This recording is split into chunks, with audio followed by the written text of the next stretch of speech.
Utang pemerintah pusat sampai dengan kuartal 2 2025 atau per akhir Juni 2025 mencapai 9.138,5 triliun rupiah.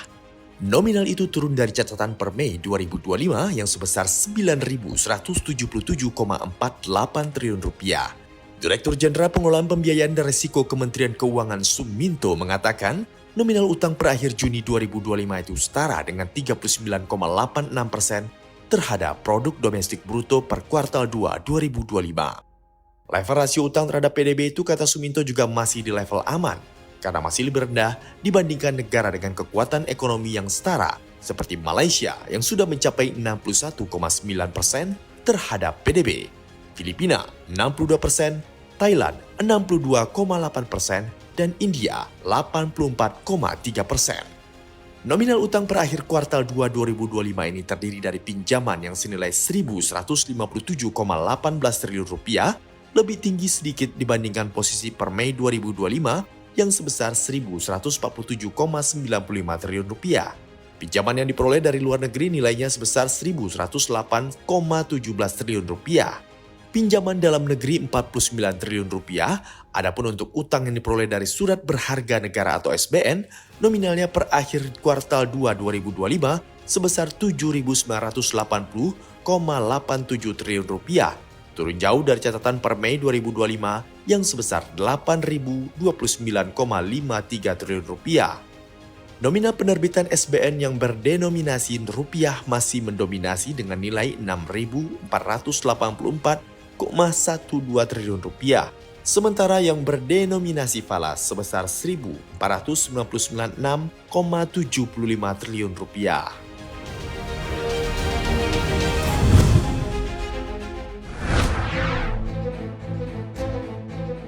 Menteri Keuangan Purbaya Yudi Sadewa sudah memutuskan untuk tidak menaikkan cukai hasil tembakau pada 2026. Konsep besar juga tengah disusun untuk memberantas rokok ilegal. Keputusan soal cukai rokok, Purbaya mengatakan diambil setelah berdiskusi dengan pengusaha di industri tersebut. Dirinya mendengar keluhan yang muncul setelah tertekan beberapa tahun terakhir, terutama soal tarif yang naik secara agresif. Industri hasil tembakau menyumbang besar terhadap perekonomian daerah dan nasional. Tekanan yang muncul menyebabkan beberapa perusahaan merumahkan para pekerja dan penurunan terhadap perekonomian. Meski demikian, Purbaya juga menjanjikan akan memberantas peredaran rokok ilegal baik dari luar negeri maupun dalam negeri. Purbaya menyatakan rokok ilegal di dalam negeri diproduksi dalam skala kecil dan menengah. Maka dari itu, konsep yang ditawarkan ke depannya adalah kawasan khusus. Rencananya, konsep ini akan dieksekusi pada akhir tahun dan pembicaraan sudah dilakukan terhadap pelaku usaha.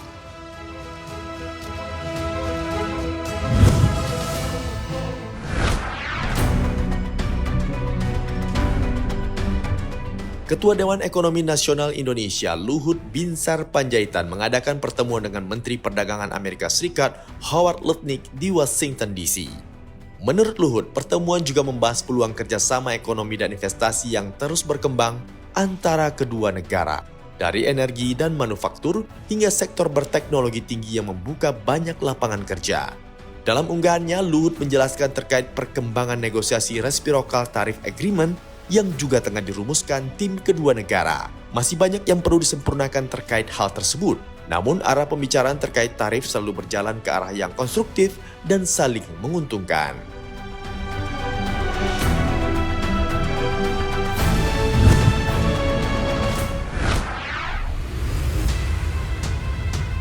CEO Badan Pengelola Investasi Daya Anagata Nusantara atau Danantara, Rosan Ruslani menyebut program Waste to Energy atau WTE atau sulap sampah menjadi listrik bakal meluncur awal November. Program ini rencananya bakal diluncurkan di 33 kota di seluruh Indonesia. Pada tahap awal, WTE akan dijalankan di 10 kota yang dianggap sudah siap. Beberapa di antaranya adalah Tangerang, Jakarta, Bandung, Yogyakarta, Semarang, Surabaya, Bali, dan Makassar. Selain menghasilkan listrik bersih, program WTE disebut bermanfaat bagi lingkungan serta kesehatan. WTE juga diharapkan bisa membuka lapangan kerja baru di tanah air. Dalam waktu 2 tahun, sampah di kota-kota besar ditargetkan bisa dikonversi menjadi listrik. Danantara sendiri akan masuk pada proyek pengolahan sampah menjadi energi listrik yang mampu mengolah 1.000 ton sampah per hari.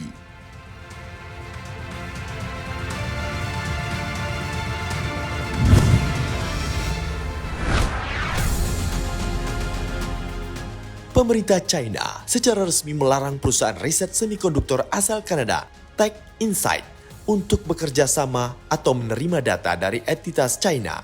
Kementerian Perdagangan mengungkapkan bahwa pihaknya khawatir terhadap keamanan nasional. Kementerian menyebut TechInsight ditetapkan sebagai entitas yang tidak dapat diandalkan dan melarang individu atau organisasi China berbagi informasi dengan perusahaan tersebut. TechInsight terkenal di dunia teknologi global karena liputannya yang mendalam tentang chip buatan China dan merupakan salah satu yang pertama melaporkan terobosan oleh perusahaan seperti Huawei Technologies. Tindakan keras Beijing terhadap TechInsight menjadi kurang dari seminggu setelah perusahaan itu mengungkapkan bahwa kerusakan chip kecerdasan buatan terbaru Huawei menemukan komponen yang bersumber dari luar daratan China.